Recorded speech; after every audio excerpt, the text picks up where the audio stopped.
El título del sermón de hoy es El Dios en quien se puede confiar. El Dios en quien se puede confiar. Quiero que tomamos un momento de pensar en la confianza en nuestras relaciones. La confianza es esencial para que el amor crezca. Mi abuelita me decía en los años anteriores de su vida que el respeto y la confianza son esenciales para el crecimiento de amor en un matrimonio.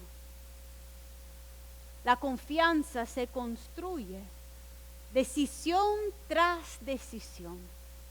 Y tanto que hemos vivido en esta vida, sabemos que podemos pasar años depositando hacia la confianza, un paso a la vez, sacrificando, trabajando, caminando con integridad, paso tras paso, construyendo ese contexto de confianza y respeto. Pero lo interesante de la confianza, tan fuerte que se vuelve las posibilidades del amor, porque con confianza podemos conquistar muchas metas. Con confianza entre las parejas es posible enfrentar sufrimiento y gozo, es posible sacrificar, trabajar todo. Pero la confianza es frágil. Resbaladero por aquí, equivocación por allí. Agrega falta de perdón.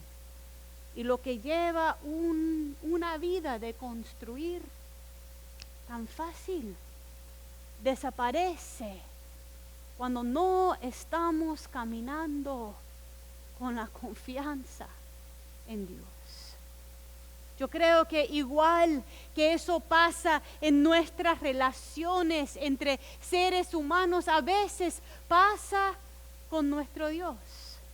Y a veces no nos damos cuenta que hemos llegado al punto en nuestras vidas en que estamos profesando con nuestras bocas, sí, en Dios confío, pero muy adentro de nuestros corazones estamos atribuyendo a Dios dolores y sufrimientos y dificultades que le corresponde a las circunstancias de nuestras vidas y no a Dios. Reverend Andy Stanley dice que a veces nosotros, los pastores y predicadores y aún líderes en la fe, hemos contribuido a una confusión interna, porque cuando nosotros declaramos que todo lo que ocurre es por Dios, estamos dejando fuera la realidad que Dios nos ha dado, la capacidad de escoger con nuestras vidas, y vos y yo podemos escoger el camino del Señor, pero también podemos escoger el camino equivocado. Y cuando tomamos decisiones en nuestras vidas que nos lleva a circunstancias de dolor, de sufrimiento, de enfrentar con la injusticia, fácilmente comenzamos a gritarle: pero Señor, me has abandonado. Igual podemos estar caminando en la verdad, rodeado de decisiones adecuadas de acuerdo a la voluntad de Dios, pero aún así usted y yo vivimos en un mundo quebrantado y en momentos enfrentamos injusticia y con dolor a veces depositamos nuestro sufrimiento a Dios. Llegamos al punto a decir: ese Dios no es tan confiable, ese Dios no me ha acompañado en todo. Una de las cosas que ocurrió ese fin de semana, que para mí fue una bendición muy grande, es que la pastora Tammy, junto con los coordinadores de jóvenes, Saraí y Susana, organizaron un retiro digital para los jóvenes.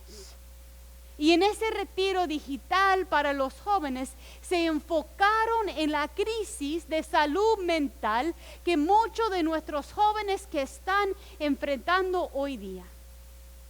Y la presentadora principal era una mujer que no conozco solamente por la presentación que hizo, doctora Bradshaw, y ella al final del retiro, hablando con los jóvenes y adultos conectados, jóvenes de las 3 iglesias más, y eso sí que me alegra el corazón. Alguien donó dinero para comprar tabletas para que 4 familias de los apartamentos de Cider Mill que son de la comunidad se conectaran y esos jóvenes participaron en el retiro. Todos esos jóvenes, la doctora Bradshaw les dice, van a tener momentos en tu vida, jóvenes, donde llegan a un tope, donde todo se siente oscuro, donde sienten en lo más profundo de su ser un llanto, una soledad, una necesidad. Y en ese momento le decía a nuestros jóvenes, yo les imploro que no toman decisiones de vida y muerte en base de todo lo que sientan.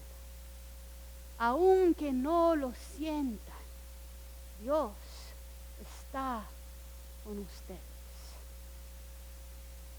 El momento más importante, porque no es solamente nuestros jóvenes que necesitan un recordatorio que en los momentos más difíciles de nuestras vidas, los momentos en los cuales todo se nubla, los momentos en los cuales nuestros sentimientos son tan fuertes, estos momentos no son los momentos en los cuales debemos de decidir del carácter de Dios o si nosotros somos capaces de contribuir algo a esta vida. En estos momentos, dice la doctora Bradshaw, agárrense duro y confía que Dios te mandará ángeles.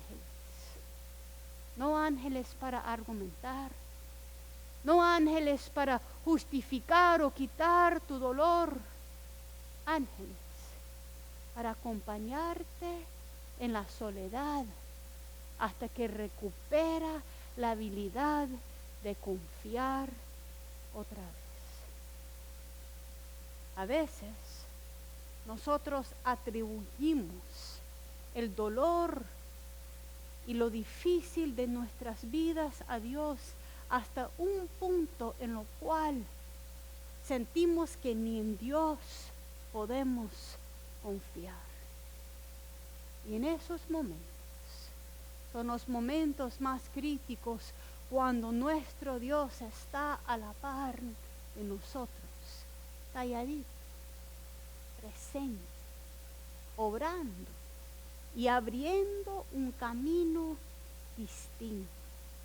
La doctora hasta llegó a confesar a los jóvenes: yo soy aquí, doctora, estudiada, confiada en mi Dios, que me mantuvo despierta por 24 horas, dijo, preparando mi corazón para predicarles a ustedes, porque en algún momento de mi vida todo estaba tan oscuro que estaba dispuesta a quitarme la vida, pero Dios. Y solamente fue el hilo de saber que Dios tenía que existir, que me dio la fortaleza de seguir adelante. Nuestra experiencia de la vida no es el carácter de Dios con nosotros. Los textos bíblicos de hoy son los textos en los cuales Cristo está en la cruz. Momentos en los cuales Cristo está enfrentando la injusticia plena del sistema. No fue hasta prepararme para hoy que me di cuenta que Herodes y Pilato se volvieron amigos en el abuso de Jesús mismo. Fue un movimiento de maldad, de opresión político parecido a circunstancias que tal vez hemos visto en nuestras propias vidas. Pero hay que poner atención a cómo actúa Jesús en medio de eso. Primero, quiero que vayan a tus Biblias al Evangelio de Mateo, por favor. El Evangelio de Mateo en el capítulo 27, como nos leyó Nilda, pero lo vamos a ver juntos. Mateo 27, con el verso 11, dice que Jesús aparece antes el gobernador Pilato, y Pilato les pregunta a Jesús: ¿eres tú el rey de los judíos? ¿Y qué es la respuesta de Jesús? Tú lo dices. Tú lo dices. Yo no estoy aquí para argumentar nada, ni para defenderme, ni para darte un discurso. Tú lo dices. Al ser acusado por los jefes de los sacerdotes y por los ancianos, Jesús no contestó nada. ¿No oyes lo que declaran contra ti? Le dijo Pilato a Jesús. No oyen las acusaciones, no tienen nada que decir en frente de tanta injusticia. Pero Jesús no respondió ni a una sola acusación. Pero lo que el gobernador se llenó de asombro. Es importante. Igual como dice el profeta Isaías mucho antes, que parte del testimonio de nuestro Dios en medio de esa injusticia es el negar de responder y jugar de acuerdo a como el mundo quiere. Estaban esperando su discurso, estaban esperando que se enfrentara con los gobernantes de Roma, estaban esperando como Judas, que había dado el dinero para que Jesús tuviera que mostrar su poder, pero Dios no coopera y no responde. Simplemente está ahí. El discurso continúa y me recuerda, no sé si conocen, hay un himno afroamericano que dice: Jesús no dijo ni una sola palabra. Eso no significa que en medio de tu sufrimiento Dios está causándolo o aceptándolo. Significa que Dios tiene una forma distinta a llevarte a la victoria. Jesús no dijo ni una sola palabra. Sigue el gobernador Pilato hablando, dialogando con el pueblo que se está reunido, más los sumos sacerdotes, preguntándoles: ¿quién quiere que yo suelte? Yo no veo ninguna ofensa en ese hombre. Quiero que vemos tan impactante que es la injusticia que Jesús está enfrentando. En los momentos de tu sufrimiento, en los momentos en los cuales es claro que no es correcto lo que está pasando, eso no significa que Dios lo está causando ni bendiciendo. Dios está a la par tuya, abriendo camino de una forma distinta, dándote lo que la doctora Bradshaw dijo: un toque de ángel, para que sepas que no estás solo.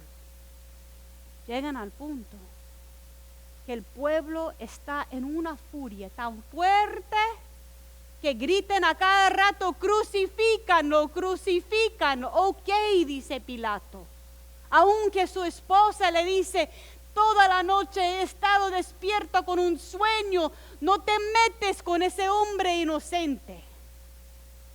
Pilato intenta lavarse las manos, pero sabemos que su conciencia no queda limpia de lo que va a ocurrir bajo su mando. Lo interesante de ese pasaje, y Andy Stanley lo dice, nosotros muchas veces pensamos que la cruz estaba como elevado en una cuesta, ¿verdad? Todas las imágenes de las 3 cruces allí muy alto, estudiando cómo la gente romana crucificaba a sus criminales. Sabemos que la cruz estaba mucho más bajo de lo que nos imaginamos. Y lo que dice Reverend Andy Stanley, igual que Reverend Adam Hamilton, es eso significa que Jesús estaba a la par de la gente que le estaba crucificando. Tan cerca que se podía ver ojo a ojo. Y aún en medio de eso, Cristo no dice nada. Vamos a leer una parte de Mateo que no leemos intencionalmente, lo dejé afuera para poder leerlo como parte del sermón. Comenzando con el verso 32 de Mateo 27. Mateo 27, comenzando con el verso 32. Al salir, encontraron a un hombre de Cirene que se llamaba Simón y lo obligaron a llevar la cruz. Tal vez la única persona que le apoyó a Jesús de una manera que era útil. Como las personas en tu vida que en momentos no te dicen mucho, simplemente te ayudan a llevar la carga. Llegaron a un lugar llamado Gólgata, que significa lugar de la calavera, y allí le dieron a Jesús vino mezclado con hiel, pero después de probarlo Jesús se negó a beberlo porque no quería quitar nada de dolor que iba a sentir. Lo crucificaron y repartieron su ropa echando suertes y se sentaron a vigilarlo. Encima de su cabeza pusieron por escrito la causa de su condena: este es Jesús, el Rey de los judíos. Y con él crucificaron 2 bandidos, uno a su derecha y otro a su izquierda. Los que pasaban meneaban la cabeza y blasfemaban contra él. Tú que destruyes el templo en 3 días, lo reconstruyes, sálvate a ti mismo. ¿Has estado con dolor y la gente se burla de vos? ¿Has estado al final de lo que puedes? La gente te sigue insultando. De la misma manera se burlaban de él los jefes de los sacerdotes junto con los maestros de la ley y los ancianos. Salvó a otros, decían, pero no puede salvarse a sí mismo. Y ese Rey de Israel que baje ahora de la cruz y así creeremos en él. Cantándole, diciéndole, ese poder que dice que tiene, úsalo. Momentos de nuestras crisis como cristianos, hay gente que nos dice, no tenés fe, y no tenés tu Dios, y no tenés fortaleza. La presencia de Jesús nunca nos está gritando así, callado a la par nuestro. Él confía en Dios, pues que lo libere Dios ahora, si de veras lo quiere. ¿Acaso no dijo, yo soy el Hijo de Dios? Así también, escuchan bien, así también lo insultaba los bandidos que estaban crucificados con él. 2 hombres que sabían que en ese momento iban a perder su vida.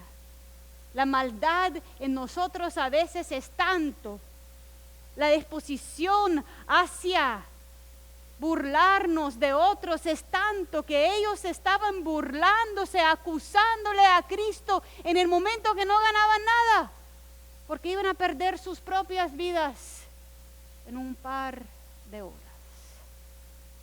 Y Cristo no dice ni una palabra en medio.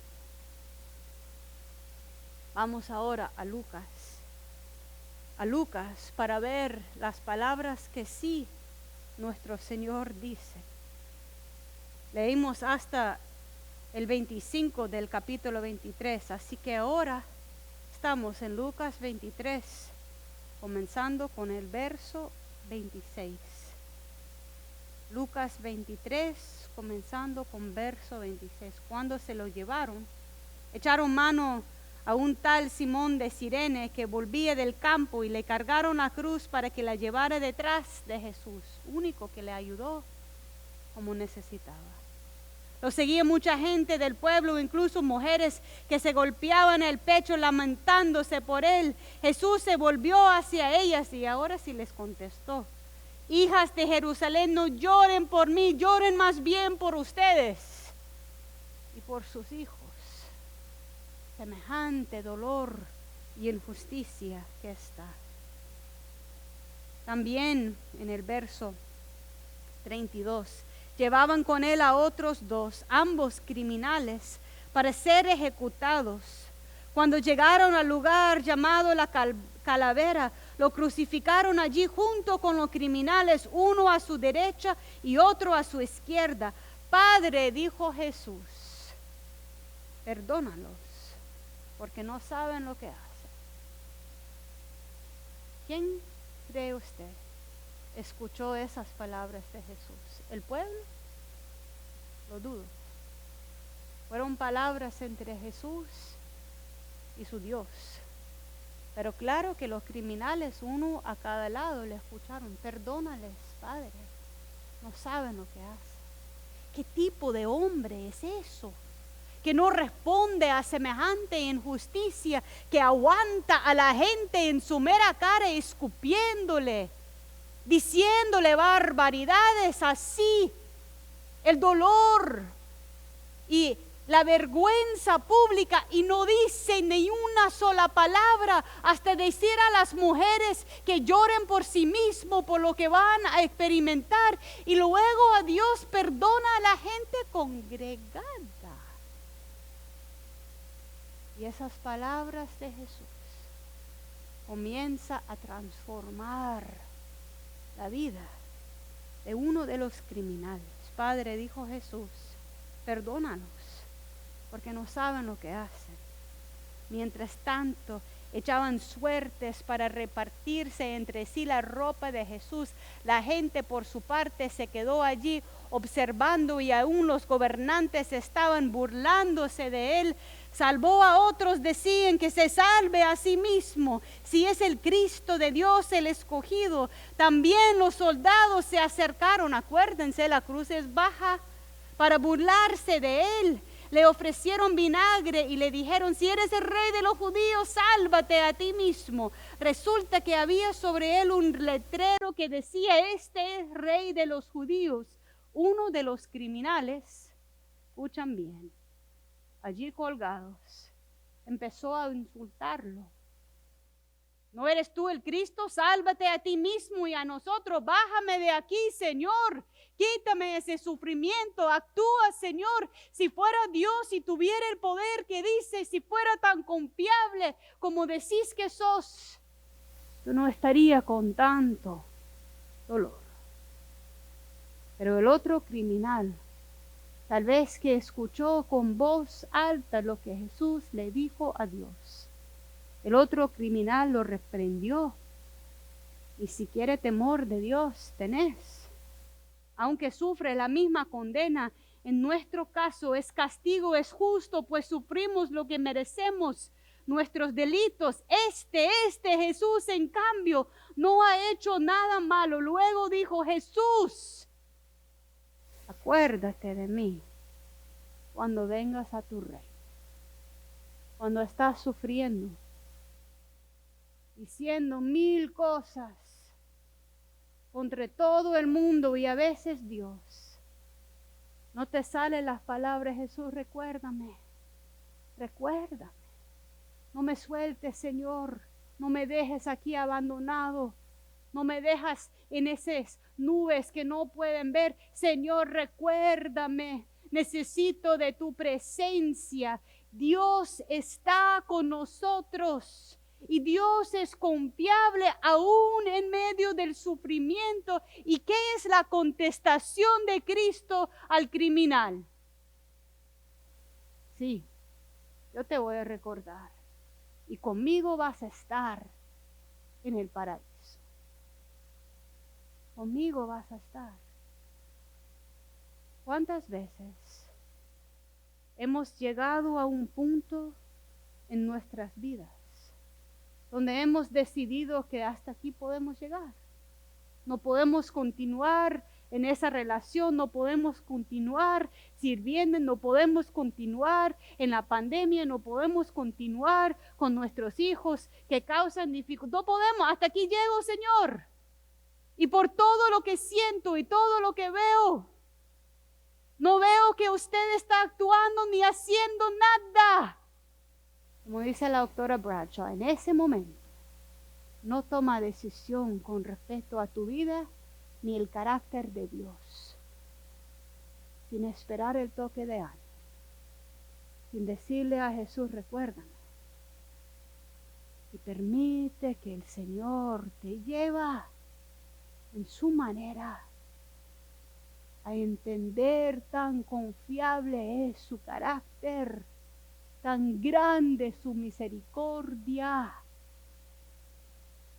y tan capaz su poder. Yo no sé por qué, pero esos momentos difíciles, cuando la injusticia está tan clara y la crueldad humana y el fracaso en nosotros y en nuestros seres queridos tan pronunciado, cuando estamos en esos momentos, comienza a entrar una vergüenza, ¿verdad? Un sentir que yo no merezco, Señor. Yo soy criminal colgada a la cruz, a la par, y yo merezco todo lo que está ocurriendo. Si tuvieran, yo diría, levanta la mano si has sentido culpable por tu sufrimiento. Eso no es la manera de Dios. Padre, perdónales. No saben lo que hacen. Jesús toma a ese criminal y les lleva al paraíso de una manera que puede vivir una vida plena con Él. ¿Cuántas veces hemos sido los criminales a la par de Jesús, burlándonos de Él mismo, junto con los políticos y los soldados y todo el resto del mundo, echándole la culpa por lo que está quebrantado en nuestras vidas? Cuando con paciencia y humildad el Señor nos espera. Quiero terminar con eso. En Mateo, lo que nos leyó Nilda, al final de Mateo, si estamos en Mateo, verso 50 del capítulo 27, Mateo 27, verso 50. Entonces Jesús volvió a gritar con fuerza y entregó su espíritu. Y en ese momento, la cortina del santuario del templo se rasgó en dos, de arriba abajo. La tierra tembló y se partieron las rocas, se abrieron los sepulcros y muchos santos que habían muerto resucitaron, salieron de sus sepulcros y después de la resurrección de Jesús entraron en la ciudad santa y se aparecieron a muchos. O sea, la resurrección de Jesús no solamente es la resurrección de su cuerpo. ¿Sabían eso? Que la gente que había fallecido se levantó de sus tumbas y fueron a visitar a sus seres queridos en Jerusalén. Gran testimonio del poder de Dios. La tierra tembló, la roca se partió, pero lo más impactante es que la vela del templo se rasgó. Y todo lo que nos separa de Dios ahora está abierto por la humildad y el amor y el sacrificio de Cristo. El templo tenía una vela. Era como que si todo eso es cubierta de una cortina. Y aquí detrás de la vela estaba el lugar santo, donde mora la presencia de Dios. Eso es lo que pensaban los judíos en el templo. Y todo el pueblo allí distante, porque no podían entrar en la perfección de Dios. Pero con ese testimonio y carácter de Jesucristo, nuestro Señor y Salvador, la vela se rasgó. Y todo lo que nos separa de Dios, los fracasos de nuestras vidas, cuando nosotros no estamos donde quisiera y se vuelve algo que nos separa del Señor, el sentir que no somos merecedores de tanto amor, que todo se rasgó, de manera que Jesús se acerca. Si te acuerdo, y conmigo vas a estar. Como dice la autora Bradshaw, en medio de nuestro sufrimiento, en medio del gran enfrentamiento con la injusticia o en medio de los dardos específicos que las personas que nos conocen más nos tiran, no atribuyen el dolor a tu Dios y no creen la mentira del enemigo que está solo. Sientan la manito de Dios ahí, agarrándote. Pero diferente a un amigo solamente, que te carga la cruz, que te pone la mano, que te dice que te ama. Jesús es el poderoso, que hace temblar la tierra. La vela se rasgó en dos y la gente se levanta aún entre el muerte para vivir resucitado. ¿Y sabe qué? El soldado viendo fue transformado completo. Él sí fue el verdadero Hijo de Dios. Gracias, Señor eterno. Gracias, Padre Santo.